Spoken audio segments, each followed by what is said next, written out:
በሰዓት የተለያዩ መረጃዎችን ወደ እናንተ የማደርስ ይሆናል። እየተከታተላችሁ አብራችሁ እንድትቆዩ ነው በአክብሮት የምጋብዛችሁ። በሰዓት የተለያዩ መረጃዎችን ይዣለሁ። ፖለቲካዊ፣ ዲፕሎማሲያዊ፣ ወታደራዊ እንዲሁም ደግሞ ዝርዝር የግንባር መረጃዎችን በቅደም ተከተል የምትሰሙ ይሆናል። አብራችሁ እንድትቆዩ ነው በአክብሮት የምጋብዛችሁ። አብራችሁን ስትቆዩ ደግሞ ሀሳብ አስተያየት ቢኖራችሁ ጥቆማ ዜና@gmail.com ልታደርሱ ትችላላችሁ። በሁሉም የሀገሪቱ ማዕዘናት ያሉ መረጃዎችን በሰዓት ወደ እናንተ አደርሳለሁ። ወለጋ፣ አዲስ አበባን፣ ትግራይን፣ አማራ ክልልን ጨምሮ በተለያዩ የኢትዮጵያ አካባቢዎች በተለይ በምዕራብ ኢትዮጵያ እንደዚሁ በአሶሳና የሱዳን ብሉ ናይል ቀጠናዎችም ያሉ አዳዲስ መረጃዎችን ጨምሮ የተለያዩ መረጃዎችን በመላ ሀገሪቱ ያሉ የ24 ሰዓት ክንውኖችን አደርሳለሁ። እየተከታተላችሁ አብራችሁን ቆዩ። እናንተ ማሳብ አስተያየት ቢኖራችሁ ጥቆማ ዜና@gmail.com ላይ ልታደርሱ ትችላላችሁ። ይህን እያደረጋችሁ ስለሆነ በእጅጉ ነው የማመሰግነው። እንግዲህ በርካቶቻችሁ ሀሳብ አስተያየቶችን ልካችሁልኛል፣ በእጅጉ አመሰግናለሁ። አሁን ግን በቀጥታ ወደ መረጃዎቹ ነው የሚሄደው። በመረጃዎቹ ላይ የመጀመሪያው መረጃና ምልከታ የማደርገውን ጉዳይ ይዣለሁ። ይኸውም በትላንትናው ዕለት አብይ አህመድ በአንድ የፋብሪካ ምርቃ ላይ የተነጋገረውን ጉዳይ የተመለከተና ማሳያ ጭብጦችን እንደዚሁ ለሙግት የሚሆኑ አጫጭር ነጥቦችን በማቅረብ ፕሮግራሜን እጀምራለሁ። ትላንትና አብይ አህመድ የኢትዮጵያ ዓመታዊ የኢኮኖሚ እድገት በአፍሪካ ቀዳሚው ነው። 10.2% ዓመታዊ የኢኮኖሚ እድገት በማስመዝገብ በአፍሪካ ተወዳዳሪ የለውም ብለዋል። ይህንንም አንቶኒዮ ጉተሬዝ መስክረውልናል። አዲስ አበባ መጥተው አንቶኒዮ ጉተሬዝም ይህንን አረጋግጠዋል እያለ ነው የሚገኘው። የኢኮኖሚ ባለሙያዎች፣ የምጣኔ ሀብት ባለሙያዎች የትኛው የኢትዮጵያ አካባቢ ነው ይሄ እድገት የተመዘገበው የሚለውን እና ነባራዊ ሁኔታዎችን አጠቃላይ ካለው ውስጣዊ ቀውስና ጦርነት ተያያዥ ጉዳዮች ጋር በተያያዘ ይህንን ሪፖርት እንዴት ትገመግሙታላችሁ? ሙያችሁን ልታከሉ ትችላላችሁ። ይህ በእንዲህ እንዳለ ደግሞ በኢትዮጵያ የስራ ዕድል አለ። ከህንድ፣ ከቻይና፣ ከናይጄሪያ፣ ከፊሊፒንስ የመጡ ዜጎች የኢትዮጵያን የስራ ዕድል እየተቆጣጠሩ ነው የሚለው የአብይ አህመድ ንግግርም ብዙዎቹን እንደዚሁ ግርምት ውስጥ እየጣለ ነው። የቤት ሰራተኛም ለማግኘት ተቸግረናል፣ እንዲሁም ደግሞ የፋብሪካ ጉልበት ሰራተኞችን ለማግኘት ተቸግረናል፣ ስራ የለም ይላሉ ዜጎች በሚል ያቀረበው አስተያየትም እንደዚሁ እንግዲህ ኢትዮጵያ አሁን ካለችበት ሁኔታ አንጻር ካለው የስራ አጥነት ቁጥር አንጻር ጉዳዩ እንደዚሁ የብዙዎቹ መነጋገሪያ ሆኗል። የት ነው የስራ ዕድል ያለው? በአማካይ በወር ከ15000 እስከ 25000 ኢትዮጵያውያን ወደ አረብ ሀገራት በጅቡቲ በኩል እየወጡ መሄዳቸውን መረጃዎች ያመላክታሉ። ይሄ ደግሞ በሀገር ውስጥ ያለው የስራ አጥነት ቁጥርና ያለው የኢኮኖሚ ጫና ነው። ይህ እየሆነ ባለበት ሁኔታ ነው አብይ አህመድ ይህንን የሚናገረው። ሌላው አብይ አህመድ በንግግሩ ደግሞ በተደጋጋሚ አብያተ ክርስቲያናት ውድመት ላይ የሚፈጸመውን ጉዳይ በተመለከተ ከዚህ ይህንን ክስ ለመከላከል ይመስላል ቤተክርስቲያን እየሰራን ነው የሚል አስተያየትም ሰጥቷል አብይ አህመድ። እነዚህ ከንግግሮቹ ሲሆን በዋናነት ማስጠንቀቂያና ዛቻም አሰምቷል። ማስጠንቀቂያና ዛቻዎቹ እንግዲህ እንከባበር፣ መናናቅ ለውጥ አያመጣም የሚልና እኛ ደግሞ የጀመርነውን እንጨርሳለን፣ ጀምረን ያልጨረስነው የለም የሚለው አስተያየቱ ነው። እዚህ ላይ ነው እንግዲህ አንዳንድ የምልከታ ነጥቦችን የምናቀርበው።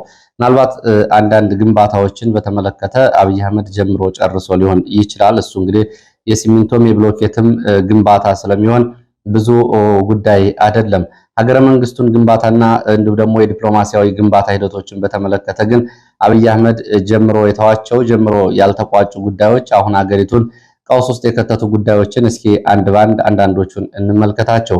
አብይ አህመድ ጀምሮ በማቋረጥ መዘዝ ያመጡ ቀጠናዊ ጉዳዮች መካከል አብይ አህመድ እንግዲህ የጀመርነውን በመጨረስ እንታወቃለን እያለ የምርጫ ቅስቀሳ እያደረገ ነው የሚገኘው። እነዚህን መሟገቻዎች ግን ማቅረብ ይቻላል። አንደኛ ሶማሌላንድ የወደብ ኪራይ ስምምነት ነው።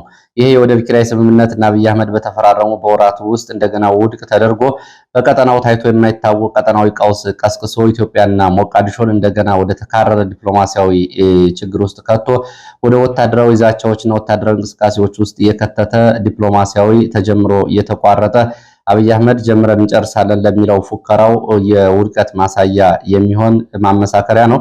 በዚህ መዘዝ እንግዲህ ቱርክ ሞቃዲሾን ሙሉ በሙሉ በአየር ኃይል፣ በምድር ኃይል፣ በባህር ኃይል እንድትቆጣጠር ያደርግና ሞቃዲሾ ከመቼውም ጊዜ በላይ በኢትዮጵያና በቀጠናው ሀገራት ላይ የጦር መሳሪያ እያሰባሰበች ጊዜ እየጠበቀች እንድትገኝ እንዲሁም ደግሞ ለበርካታ ዓመታት የኢትዮጵያ ሰራዊት በአሚሶም በሱዳን ውስጥ በቀጥታም ሆነ በአፍሪካ አሳታፊነት እንዲሁም ደግሞ በቀጥታ በራሱ እየገባ ይቆጣጠር የነበረው ቀጠና ላይ ኢትዮጵያ ሰራዊት እንዳይገባ ጭምር በማድረግ ዲፕሎማሲያዊ ቀውስ በመቀስቀስ በቀጠናው የአረብ ሀገራትን ጭምር በማስቆጣት ይሄ እንግዲህ አብይ አህመድ የወደብ ኪራይ ስምምነትና ያመጣው መዘዝ ነው ጀምሮ ያልጨረሰው።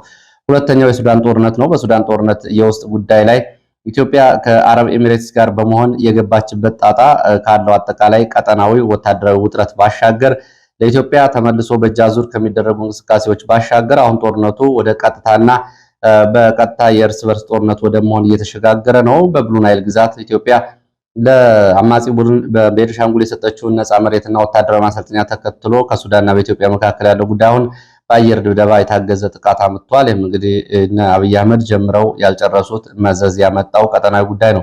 በዚህ ብቻ የሚቆም አይሆንም። የነ አልቡርሃን ጦርም የኢትዮጵያን ተቃዋሚዎች እያደራጀ እያሰለጠነ ይገኛል። በኢትዮጵያና በሱዳን መካከል ያለው ዲፕሎማሲያዊ ወታደራዊ ቀውስም እንደዚሁ ተባብሶ ቀጥሏል። ይህም ተጀምሮ ባልተጨረሰ ጉዳይ ነው።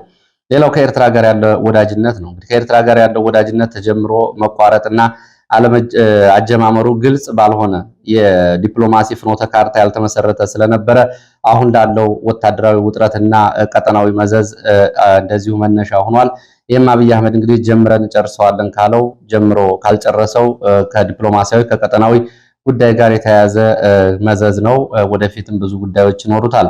ሌላው አራተኛው ከህወሓት ጋር የሀገር ውስጥ ጉዳይ ጦርነት ነው። በሶስት ዙር ከህወሓት ጋር በተደረገ ጦርነት አብይ አህመድ ጀምሮ ያቆመው የተወው ጦርነትና ወደ ደቡብ አፍሪካ ሄዶ የተፈራረመው ስምምነትና አሁን የፈረሰው የፕሪቶሪያ ሰላም ስምምነት እያመጣው ያለው እጣጣ አብይ አህመድ ጀምሮ ካልጨረሳቸው ጉዳዮች መካከል አንዱ ነው።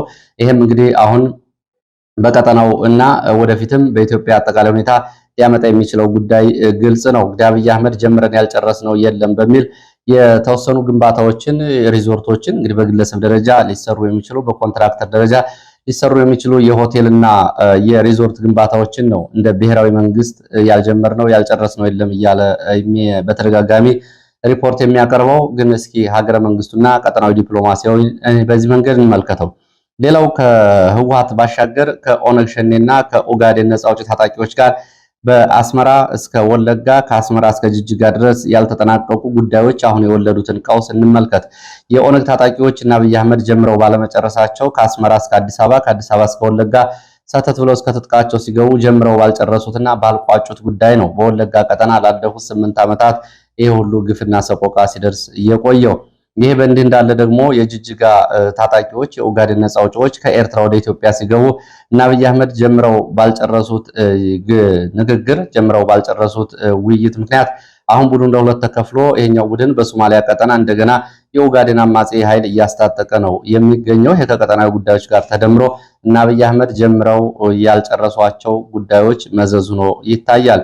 ሌላው በስንት ዘመናትና በስንት ዋጋና ትግል የመጣውን የ2018 ወይም ደግሞ የ2010ን ለውጥ በጅማሮ ባለመጨረስና በአያያዝ ችግር እንዲሁም ደግሞ ለውጡ ከግለሰብ ጋር ተያይዞ አጠቃላይ የህዝብን ጥያቄ ወደ ጎን ትቶ እንዲሄድ በመደረጉ አገሪቱ የገባችበት ቀውስ ከዚህ ጋር በተያያዘ የተቀሰቀሱ የሀገር ውስጥ ጦርነቶችን እንደዚሁ ማንሳት ይገባል።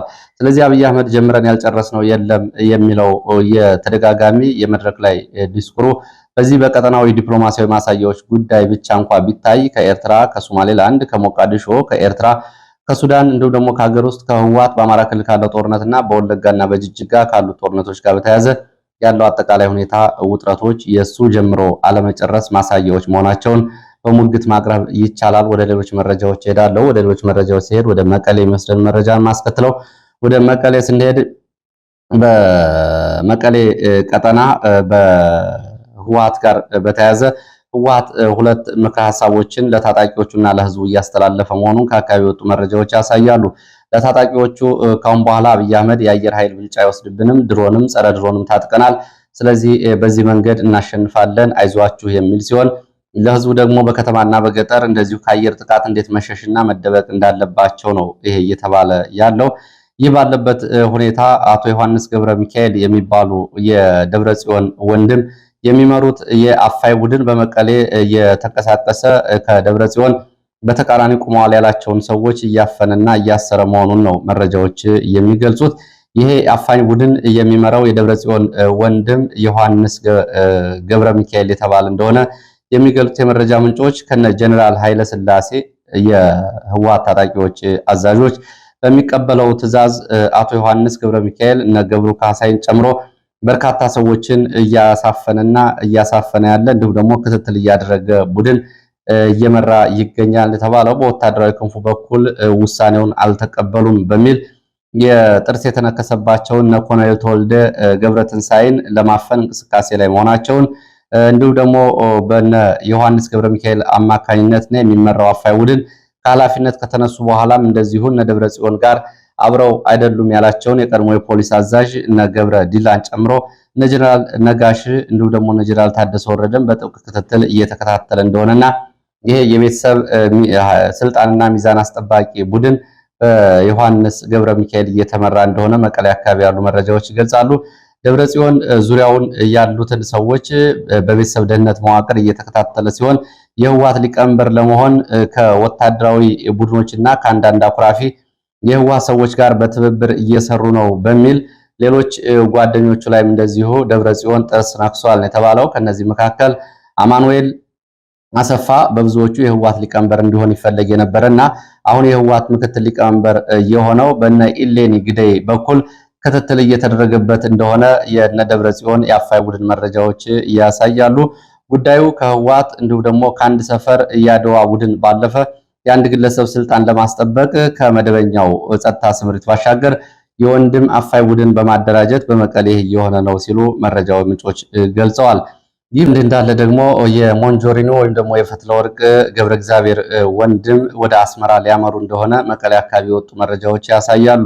አቶ ዳዊት ገብረ እግዚአብሔር ባለሀብት ናቸው። ከአሁን በፊት እንግዲህ በህገወጥ የጦር መሳሪያዎች ዝውውር በአፍሪካ በድለላ ከመካከለኛው ምስራቅና ከሩቅ ምስራቅ ሀገራት እስከ አፍሪካ ሀገራት ስማቸው የሚነሳ በፋርማሲና በመድኃኒት እንዲሁም ደግሞ በህገወጥ የጥቁር ገበያና የገንዘብ ጋር በተያያዘ በተደጋጋሚ ስማቸው የሚነሳ የህወሓት ግን የጀርባ አጥንት የሆኑ ሰው ናቸው። ባለሀብት ናቸው። ወደ አስመራ እንደሚሄዱ መረጃዎች ገልጸዋል። ወደ አስመራ የሚሄዱት ለ35ኛው የኤርትራ ነጻነት በዓል ለመታደም እንደሆነ መቀሌ አካባቢ የወጡ መረጃዎች ይገልጻሉ። ባለሀብቱ ለህወሓት ዓለም አቀፍ የጦር መሳሪያ ግዥና የዶላር ክምችት እንደዚሁ ቀዳሚ ሆነው ከሚጠቀሱ ሰዎች መካከል ይታወቃሉ። ከዚህ በፊት ዱባይ ውስጥ እንዲሁም ደግሞ አዲስ አበባ ውስጥ እንደዚሁ የተለያዩ ድሮን እና የጦር መሳሪያዎችን ለማስገባት ጭምር በተደጋጋሚ በቁጥጥር ስር ውለው ከተፈቱ ሰዎች መካከል ይገኝበታል። በዚህ ወቅት የህወሓት ከፍተኛ ባለስልጣናትን ይዞ አስመራ ይሄዳል የተባለው ዳዊት ገብረ እግዚአብሔር በቀጣይ በግንቦት 13 ነው ወደ አስመራ የሚሄደው ብሏል የመረጃ ምንጮቹ። በኤርትራና በትግራይ የኢኮኖሚ ትብብር ለማምጣትና እንደዚሁም ደግሞ የተለያዩ እቅዶችን ይዞ ይንቀሳቀሳል። ይህ እንግዲህ አዲስ አበባ ወደ አስመራ ቡድን ይላካል በሚል ዝግጅት እየተደረገ ባለበት የፐብሊክ ዲፕሎማሲ ግንኙነት እንግዲህ ከህወሓት ደግሞ በእርግጥ ይሄ ፖለቲካዊም ወታደራዊም ተልዕኮ ያለው ሲሆን በዋናነት ግን የህወሓት ባለስልጣናትና ወታደራዊ አዛዦችን በባለሀብቱ እየተመሩ እንደ ፐብሊክ ዲፕሎማሲ ጉዞ ይታያል ነው የተባለው። ይሄ እንግዲህ በቀጣዩ ነው። ከዚሁ ከኤርትራ ጋር በተያያዘ እንደዚሁ አስመራ አካባቢ የወጡ ሌሎች መረጃዎችንም ላስከትል። በአስመራ ትላንትና የግብፅ ከፍተኛ ባለስልጣናት ወደ አስመራ ማምጣታቸውን መረጃዎች ገልጸዋል። በግብፅ ውጭ ጉዳይ ሚኒስትር ዶክተር አብደላቲ የተመራው ቡድንና ጀነራል ከማል አልዘዋሪን ያካተተው የግብፅ የልዑካን ቡድን ትላንትና አስመራ ገብቷል። በአስመራም እንደዚሁ ፕሬዚዳንት ኢሳያስ አፈወርቂ ደንደን እንግዳ መቀበያ ተቀብለው አነጋግረውታል። ከኤርትራ ጋር የተለያዩ ስምምነቶችንም ይሄ ልዑካን ቡድን መስማማቱ መረጃዎች ይጠቁማሉ። ከኤርትራ ትራንስፖርት ሚኒስትር ብርሃነ ተስፋ ስላሴ ጋር የግብፅ የልዑካን ቡድን የባህርና የመርከብ ጉዞዎችን በተመለከተ የወደብና ተያያዥ ጉዳዮችን በተመለከተ ስምምነቶችን ስለመስማማታቸው ከኤርትራ ማስታወቂያ ሚኒስቴር ገጽ ላይ የተገኘ መረጃ ይገልጻል። የኤርትራ ማስታወቂያ ሚኒስትር የማነ ገብረ መስቀል በትዊተር ባሰፈሩት ገጽ ላይ እነዚህን ጉዳዮች አንስተዋል። ጉዳዩ እንግዲህ የኢትዮጵያና የኤርትራ እንዲሁም ደግሞ የኢትዮጵያ የቀይ ባህር ጉዳይን ጋር በተያያዘ እንግዲህ የራሱ የሆነ ትይዩ የሆነ አሉታዊ የዲፕሎማሲያዊ ተጽዕኖ እንዲያመጣ እንደሚችል ከዚህ መረጃ ላይ መገንዘብ ይቻላል። ለማንኛውም እንግዲህ አሁን ኤርትራና አስመራና ካይሮ በከፍተኛ ወታደራዊ፣ ዲፕሎማሲያዊ እንዲሁም ደግሞ የልማትና የተለያዩ ትብብሮች ውስጥ በከፍተኛ ግንኙነታቸውን ያሳደጉ ናቸው። ባለፈው ዓመትም ኢሳያስ አፈወርቂ ወደ ካይሮ ለረጅም ቀናት በመሄድ ጉብኝት ማድረጋቸው ይታወቃል። ከዛ በፊትም የሞቃዲሾ የአስመራና የካይሮ የሚል የሶስትዮሽ ጥምረት መፈጠሩ ይታወቃል። በውጭ ጉዳይ ሚኒስትሮች ደረጃ የሚደረግ ቋሚ ትብብር ተደርጎ ነበር። ከዛ በኋላ ሞቃዲሾ ወደ አዲስ አበባ ሲመለሱ በመሃል ትብብሩ ትንሽ መቆራረጥ ታይቶበታል። ወደ ሌሎች መረጃዎች ነው የምቀጥለው። ወደ ሌሎች መረጃዎች ስቀጥል ኢትዮጵያን የተመለከተ ዓለም አቀፍ ሪፖርት ነው። በግሎባል ቶርቸር ኢንዴክስ ደረጃ ላይ ኢትዮጵያ ከቀዳሚዎቹ ተርታ እንደሆነች ወርልድ ኦርጋናይዜሽን አገንስት ቶርቸር እየተባለው ድርጅት በዓመታዊ ሪፖርቱ አጋልጧል፣ ይፋ አድርጓል። በኢትዮጵያ ግጭት ባለባቸው የተለያዩ የሀገሪቱ አካባቢዎች አማራ፣ ኦሮሚያ፣ ትግራይ፣ አፋርን ጨምሮ በተለያዩ አካባቢዎች ሰፊ የሆነ ቶርቸር ይፈጸማል። ስልታዊ የሆነ ማሰቃየት ይፈጸማል። ይህም እንግዲህ አገሪቱን በዚህ ስልታዊ በሆነ ቶርቸር ወይም ማሰቃየት በመፈጸም በዜጎች ላይ ቀዳሚና ተጋላጭ አገር አድርጓታል። እንግዲህ በኢትዮጵያ ከቀዳሚዎቹ ዓመታት በባሰ ሁኔታ ደረጃዋ ወደ ታች አሽቆልቁሎ ዜጎችን በማሰቃየት እንግዲህ ወደ ግንባር መምጣቷን ይሄ ድርጅት ሪፖርት ያመላክታል። ይህ በእንዲህ እንዳለ ከአማራ ማህበር በአሜሪካ ሪፖርት አወጥቷል። ከሚያዝያ 26 ጀምሮ እስከ ግንቦት 2 ድረስ የነበረውን አጠቃላይ ሁኔታ በተመለከተ የሳምንታዊ የጦርነት ሪፖርቱን የደረሰ ግፍና ሰቆቃ፣ የጦርነትና ወደ ውጊያ ተዛማጅ መረጃዎችን ይፋ አድርጓል። ማህበሩ በአማራ ክልል በ9 ዞኖች በ29 ወረዳዎች እና ከተሞች ውጊያ መደረጉን በዚህም ሰብአዊ፣ ቁሳዊና ወታደራዊ ጉዳቶች መድረሳቸውን በዝርዝር ሪፖርቱ ይዞ ወጥቷል። እነዚህንም መዝግቧል። በተለይ በአማራ ክልል በ4 ዞኖች እና በ7 ወረዳዎች ንጹሃን ላይ ጉዳቶች መድረሳቸውንና ወረዳዎችና ስም ዝርዝር ሁኔታውን በተመለከተ ሪፖርቱ ይዞ ወጥቷል። አዲስ አበባን ጨምሮ እንደዚሁ የቴዲ አፍሮ የሙዚቃ ባልደረቦች የተባሉትም ጨምሮ በአዲስ አበባ እስርና ማዋከብ፣ የሰብአዊ መብት ጥሰቶች ተፈጽመዋል። በዚህ ጋር በተያያዘ በሰሜን ወሎ፣ ምስራቅ ጎጃም፣ ደቡብ ጎንደር የጅምላ እስራትና የተለያዩ ሰብአዊ ድርጊቶች ተፈጽመዋል። ከአውደ ውጊያ ባሻገር የድሮን ጥቃቶችን በሰሜን ወሎና በደቡብ ጎንደር ዞኖች መመዝገባቸውን እንደዚሁ ገልጿል። በእነዚህ በ29 ወረዳዎችና ከተሞች የተፈጸመውን ሰቆቃ ሪፖርቱ ይዞ ወጥቷል። ባለማጣ ከተማ በተመሳሳይ በህወሓት ታጣቂዎች በኢትዮጵያ ኦርቶዶክስ ተዋሕዶ ቤተክርስቲያን ምዕመናን ላይ፣ ካህናት፣ ዲያቆናት ላይ የደረሰውን ግፍ ሪፖርቱ ይዞ ወጥቷል። ከዚህ ጋር በተያያዘ እንደዚሁ በካናዳ በኦቶዋ በኢትዮጵያ እየደረሰ ያለውን ግፍና ሰቆቃ የሚያወግዝ የተቃውሞ ሰልፍ ተደርጓል። ሰልፉ በኢትዮጵያ በተለይ በአማራ ሕዝብ ላይ የሚፈጸመውን ጭፍጨፋ እንዲቆም ያወገዘና ጭፍጨፋና ግፍ የሚፈጽሙ ባለስልጣናት ለሕግና ለፍትህ እንዲቀርቡ የሚጠይቅ ነው። በዚህም ለሕግ እንዲቀርቡ በሚል አብይ አህመድ ለፍርድ ይቅረብ፣ ተመስገን ጥሩነህ ለፍርድ ይቅረብ፣ ብርሃኑ ጁላ ለፍርድ ይቅረብ፣ ሽመልስ አብዲሳ ለፍርድ ይቅረብ፣ ጌታቸው ረዳ ለፍርድ ይቅረብ በሚል የተለያዩ ባለስልጣናትና እንዲሁም ደግሞ ወታደራዊ አዛዦችን ስም በመጥራት ዓለም በኢትዮጵያ በአማራ ላይ እየተፈጸመ ያለው ግፍና ሰቆቃ ትኩረት እንዲሰጠውና ግፍና ሰቆቃ እንዲፈጸም ያደረጉት ለፍትህና ለሕግ እንዲቀርቡ ሰልፈኞቹ ጠይቀዋል። ሰልፉ በአሜሪካ፣ በአውሮፓ፣ በአውስትራሊያ እና በካናዳ ከተያዙ የሰልፍ ፕሮግራሞች መካከል አንዱ እንደሆነ ትላንትና የወጡ መረጃዎች ይህንን ያሳያሉ።